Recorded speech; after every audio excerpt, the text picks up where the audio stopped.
ہمارا دین ہمیں ایک متوازن زندگی گزارنے کی تلقین کرتا ہے، جس میں ہم اپنے ہمسایوں کے حقوق ادا کریں، جس میں ہم اپنے دوستوں کے حقوق ادا کریں، اپنے والدین کے حقوق ادا کریں، اپنے نفس کے حقوق ادا کریں، اور رزق حلال، رزق طیب اور پاکیزہ رزق کما کر کے جو ہے وہ اپنے بچوں کا پیٹ پالے اور ان کی ضروریات کو پورا کریں۔ 3 نیتیں ہیں رزق کے کمانے کی۔ سب سے پہلے اپنے آپ کو سوال سے بچانا، دوسری نیت اپنے زیر کفالت لوگوں کی ضرورت کو پورا کرنا، اور تیسری نیت کہ اللہ مجھے میری ضرورت سے زیادہ عطا کر دے، تو میں اپنے ذمے کو چیز لے لیتا ہے، نیت میں رکھ دیتا ہے یا کھلی نیت کرتا ہے کہ میں معاشرے کے ان لوگوں کی مدد کروں گا جو کسی وجہ سے کما نہیں سکتے، اپاہج ہیں، غربا ہیں، مساکین ہیں، مدارس کا نظم و نسق ہے، مساجد کا قیام ہے، ان کا نظم و نسق ہے۔ وہ کہتا ہے کہ میں اس لیے اتنی زیادہ محنت کر رہا ہوں کہ اس سے میں اپنا پیٹ پالوں گا، اپنے بچوں کی ضرورت کو پورا کروں گا، اور اس کے علاوہ بھی کام کر رہا ہوں، میں یہ کام بھی اپنے ذمہ لیا ہوا ہے۔ تو پھر اس کا یہ سب دین بن جاتا ہے۔ جس طرح ایک نمازی چل کے مسجد میں آتا ہے اور قدم قدم پہ اس کو نیکی ملتی ہے، وہ جب کاروبار کے ٹھیے پہ جا رہا ہوتا ہے اس کو بھی قدم قدم پہ نیکی ملتی ہے۔ نیت کی خوبصورتی کی وجہ سے ایک عالم دین جو ہے وہ جب پڑھتا ہے، پڑھاتا ہے اور جو ہے وہ محنت کرتا ہے تو اس کا دماغ تھک جاتا ہے شدید محنت سے، تو وہ بھی جب دفتر میں بیٹھ کے کاروباری پیچیدگیوں کو سہتا ہے، مسائل کا سامنا کرتا ہے، تو اس کو بھی تھکن ہوتی ہے۔ تو جس طرح ایک عالم دین کو تھکن کا ثواب ملتا ہے، اس لیول کا تو نہیں، لیکن جو ہے وہ اس کو بھی ثواب اسی طرح تھکن کا ملے گا، اس لیے کہ وہ نیت کے استحضار کے ساتھ رزق حلال کما رہا ہے، اور وہ نیتیں 3 ہیں، چوتھی نیت اس کے ساتھ جڑی نہیں۔ اگر چوتھی نیت آ گئی کہ عیش و عشرت کروں گا تو بربادی ہے، یہ نیت آ گئی کہ میں کسی پہ تفاخر کر سکوں، خاندان، برادری پر، اور یہ ساری نیتیں جس طرح کی نیت ساتھ جڑے گی اس کے وبال اس کے ساتھ اتریں گے اس کاروبار میں۔ تو یہ صرف ان 3 نیتوں کے ساتھ ہم اپنے رزق کو پاک بھی رکھ سکتے ہیں اور ایک متوازن زندگی گزار سکتے ہیں۔ کاروبار کو بھرپور وقت دیں، پوری توجہ سے، یہ دین سمجھ کے دیں، اور پھر گھر میں آئیں تو بچوں کو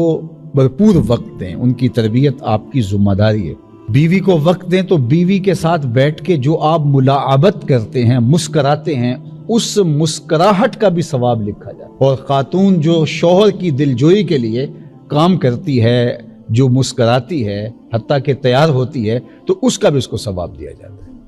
حاملہ عورت حمل کا بوجھ اٹھاتی ہے تو اس کو ثواب دیا جاتا ہے، دودھ پلاتی ہے تو دودھ پلانے کا اس کو ثواب دیا جاتا ہے، حالانکہ اس کے اندر جو محبت جو ہے وہ فطری طور پہ اللہ نے رکھی ہوئی ہے۔ تو اللہ نے ہمارا ایک ایک لمحہ، حضور نے فرمایا مومن کی زندگی خیر ہی خیر ہے، اس کے پاؤں میں کانٹا بھی چبھے تو اللہ اس کا بھی اس کو اجر عطا کرتا ہے۔ تو ایک کانٹا چبھنے سے تکلیف ہوتی ہے، تو جو ہم مصائب اٹھا رہے ہیں، تکلیفیں اٹھا رہے ہیں، اذیتوں سے گزر رہے ہیں، تو ان کا ہمیں ثواب ملتا ہے۔ میرا یہ مطلب نہیں ہے کہ ان تکلیفوں کو مانگنا چاہیے، آ جائے تو صبر کرنا چاہیے۔ حضور ہمیں صلی اللہ العافیہ، اللہ سے کبھی تکلیف نہ مانگو، کبھی معاشی بدحالی نہ مانگو، کبھی غربت نہ مانگو، کبھی بیماری نہ مانگو، کبھی جنگ نہ مانگو، یہاں تک فرمایا۔ جنگ بھی نہ مانگو، لڑائی بھی نہ مانگو،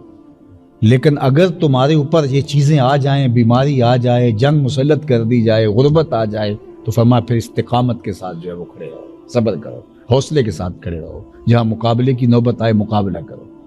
تو اللہ سے ہمیشہ عافیت مانگو، تمام امور میں، صحت میں، کاروبار میں، رزق میں، اللہ سے مانگو، اللہ رزق حلال، رزق وسیع، رزق سہل، رزق مبارک اور رزق فراواں عطا کر دے۔ تو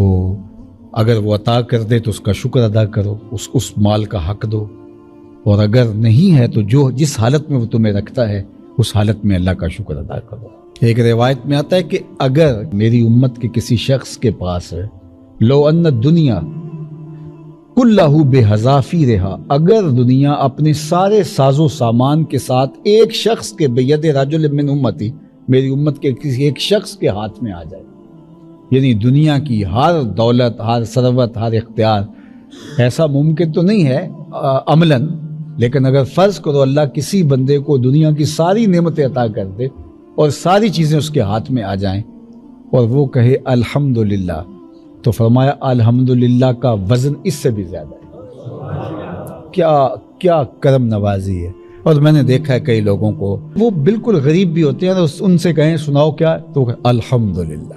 الحمدللہ کے لہجے سے جو ٹپکتا ہوا تشکر ہے وہ اندر کھپ جاتا ہے۔